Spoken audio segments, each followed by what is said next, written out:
Welcome to Everything Embedded. In this video, is going to be a two-part video. So in the first part, I'll be talking about Qt for device creation, the basics, what is it, and what is it technically, in fact. And in the second part, I will show how to install how to download the source code and build it for the Raspberry Pi. And then also in the second part, I will show how to actually run it on the Pi and how it actually looks like.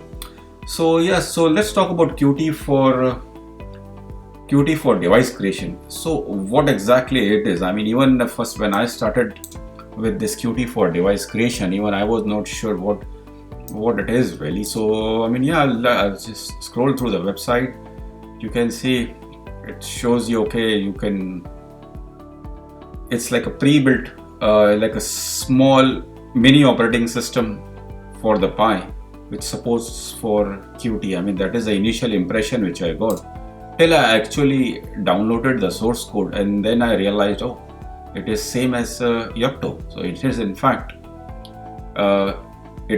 Qt's own layer using Yocto. So you still need to learn Yocto, and then if you know Yocto, then it will be very easy to build your own Qt for device creation. Let's have a look at. So what I did was I downloaded the source code for boot to Qt, as it is called. Here it is. And so same as Yocto, if you have been using Yocto, or if you have been watching my previous videos which are related to Yocto, you will see the same thing. So it is in fact Yocto, but with Qt's own meta layer, so which is called as meta boot to Qt. So this is what it is. So if I go to meta boot to Qt, you can see it has various folders and various classes, various recipes for graphics, various recipes for the dev tools as well. So I mean, yeah, as I said, now it sounds very familiar, right? We are in the familiar territory here, since we know Yocto, how Yocto works, and what is the layout for Yocto recipes and Yocto's append files. So this is in fact the same thing.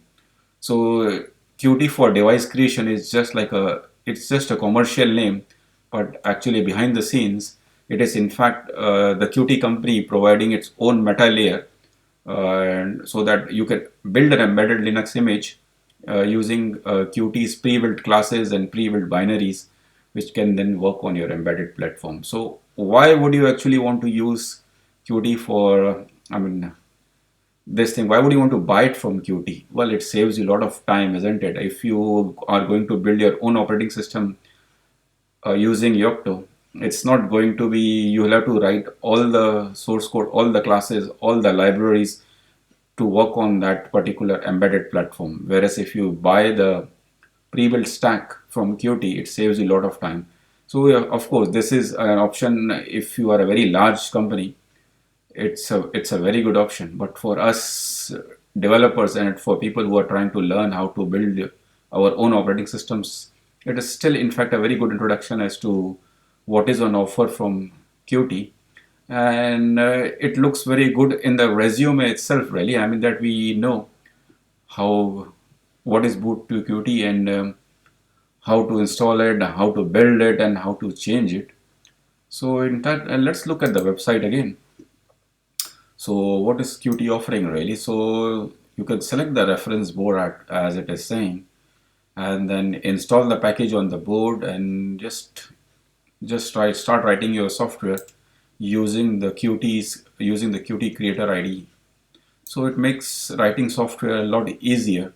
So all you have to do is just buy a hardware, and yeah, so do that. And I think there are various use cases, as they are mentioning here, for various embedded devices, for various platforms as well. So it's a good thing. So which is what I did. I installed it. Of course, I am building it for the Raspberry Pi. So I'll show it in the next video how to do all that. But this video is just a small video, really. I am also trying to see if there is any interest from my YouTube subscribers, if they are interested to learn more about Qt for device creation. And also, as far as the licensing goes, Qt for device creation, if you buy the pre-built stack, it is only available if you pay money to Qt. But if you build it yourself from the source code, it is free. So I hope that makes it clear. I think if you can search for it on the web. If you download the source code and build the package yourself, it is free for you. When I say free, it is open source basically. And but if you want to buy the ready-made binaries and with all the support, Qt supports and everything, then of course you have to pay for it. So it's a good option if you are an organization. Of course, they will go for those kind of things. But we are individual developers. We want to learn. So for us, open source is a good thing to go with, to start with, which is what I plan to do in the next video for this one. So I've already ran and tested it in my Raspberry Pi. I already played with it, which I'll show it in my next video. So hopefully this is like a, as you can say, like a teaser video, like a trailer really. I mean, if anybody is interested, I'll see what's the interest for such kind of videos. Then I'll show how we can play with Qt for device creation on the Raspberry Pi, what kind of configuration changes we can make, or what kind of what exactly is it, and basically how it actually looks like when it runs on the Raspberry Pi. Is it, I mean, how will it save us time, in what way it saves us time, and so those kind of things I can cover that in the next video. So yes, I mean, yeah, I hope you like this short video, and I'll see, depending on what interest I get, I'll work more on this, which I thought was very interesting to learn really, which it makes it a lot easier to make your own UIs a lot faster with all the libraries present. You can just make calls to shut down the Raspberry Pi, or I mean, shut down or restart or reboot with those kind of facilities already just part of the library itself. So can be useful. I hope you like this short video, and I'll see you in the next video with all the technical details as to what goes on behind the scenes and how to install, how to build, and how to run it. Thank you very much for watching. Cheers. Bye bye.